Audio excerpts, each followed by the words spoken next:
Let's start by saying there's no solution in 1 year. If you have a short-term framework on any solution, you're going to end up with, okay, let me subsidize this, let me subsidize that, and I'll get it. You have to have a longer framework. Once you start with that, then you understand where all you have to operate, right? And then you create the necessary conditions. And it's going to be something where we need true leadership, which is not looking at the next election, which looks beyond that and says, look, I'm going to say, and I'm going to convey this through my speeches, that this is going to take time. But this is going to be the way we actually succeed. So let me give you an example. We have a ton of kids who've suffered during the pandemic.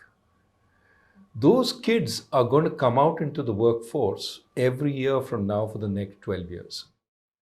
And those kids are going to be far behind if we don't do the remedial action. Some states are doing that remedial action, others are not. If we don't support the states that are not doing the remedial action and convince them to do it, that will start catching with us, up with us down the line. Maybe it's beyond the election term. But if you're talking 20 years and you say, I want to be a first world country in 20 years, it is within your horizon. And you cannot afford to be a first world country if 35% of your kids today are suffering from malnutrition and, fifth grade, 50% can't do second grade math. That's what you've got to fix very quickly. Produce the good workers. Companies will flock to hire them because they will be good, cheap labor for whatever you want. Whether it's high quality engineers. I mean, India has a bench strength in engineering, which is relatively cheap compared to the world. I mean, we keep talking about Chandrayaan or that mission to Mars. The reason we could do it is our high quality scientists and engineers are relatively cheap. But we need so many more of them. If the 1.5 million engineers, is that the number that we train every year? If they could all be at the quality of the NIT or the IIT, what a workforce we would have. I mean, forget the, high school worker. These engineers would create the opportunities. But many of them are falling behind because they haven't been taught properly. His degree is civil engineering. He doesn't know the basics of construction because he was taught by indifferent professors. Can we remedy that? That's not a 10, 20-year effort. That's a 3 to 5 year effort to upgrade the quality of colleges. National National Education Policy is a good report. It's a very good report. Can we implement that? Can we implement that on a project? What is the term they use for something? Mission mode. Can we implement that on a mission mode? But that requires overriding political vested interests that don't want to see, some kind of discipline being brought to colleges.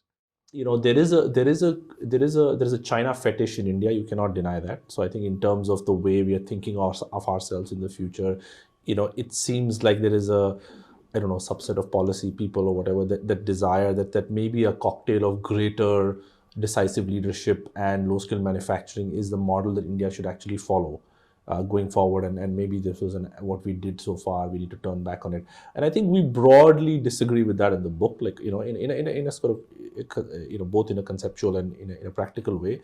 What we think is that I think that both the fact that India was a poor but consistent democracy, and also that we developed very good a comparative advantage in high-skilled services is a feature, not a bug of the India story.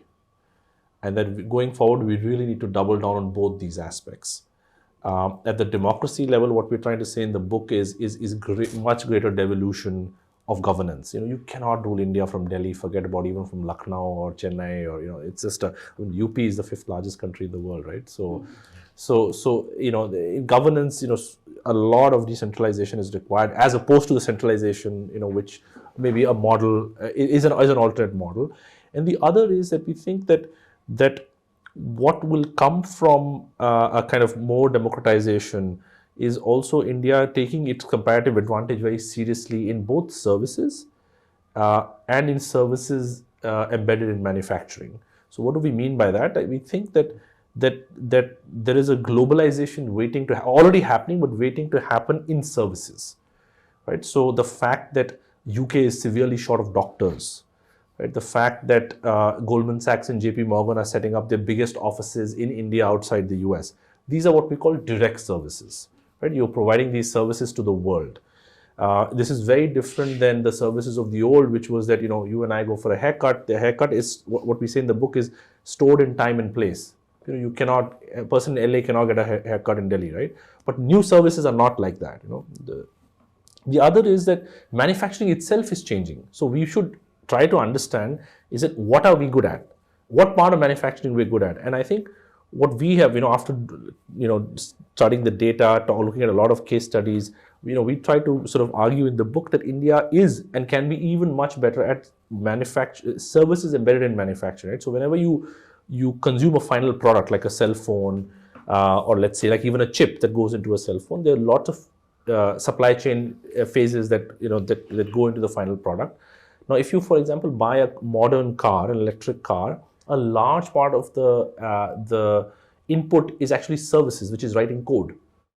So, so there are 20 to 40 million lines of codes in various electric cars, right? This is services embedded in a final product. So the modern car is going to look much more like a cell phone than a car. We have a head start in this. We are very good at this, right? A lot of estimates suggest that 1/5 of all chip design happens in India. So, while we are trying to spend 16,500 crores in Gujarat trying to set up a Micron plant, right? That's a lot of money. We already have a head start in designing the chips. So the most valuable company in this sector is NVIDIA. NVIDIA doesn't manufacture any chips. It designs chips. Apple doesn't make any iPhones. Foxconn does, right? Apple is worth 60 times the market value of Foxconn. Now, we seem to have a head start in these, both direct services and services embedded in manufacturing. And to us, it seems like the political system we have also fits very nicely, societal and political system, in this growth path. We're saying that authoritarian, centralized, manufacturing-oriented growth may have been good for us 20 years ago or 30 years ago. There is great difficulty in replicating that path now. Even though Apple is going to come because they want a China plus one, somebody else is going to come, and they come naturally.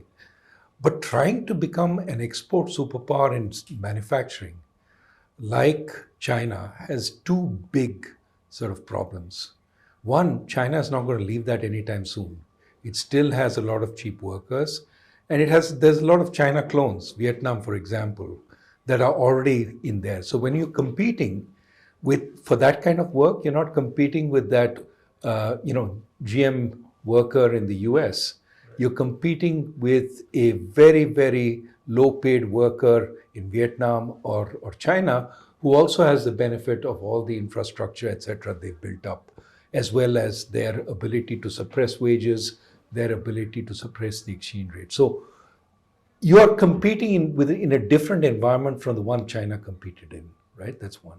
Second, that your ability to move up the value chain, and this is what the ministers who like this keep emphasizing, is going to be much harder because every part of the value chain now stands on its own. The fact that you do low-skill manufacturing doesn't entitle you to do design. And what we're saying is you're already doing design. Why do you need to go through low-skill manufacturing in order to get design when you're already doing it? Now, what you have to do is own it. Own it. But, the Apple doesn't own the manufacturing. It owns the value added, high value added from intellectual property. And that gives it essentially the ownership of the entire value chain. It can determine who manufactures. So let's try and capture the high value added rather than compete for the lowest part of the value chain.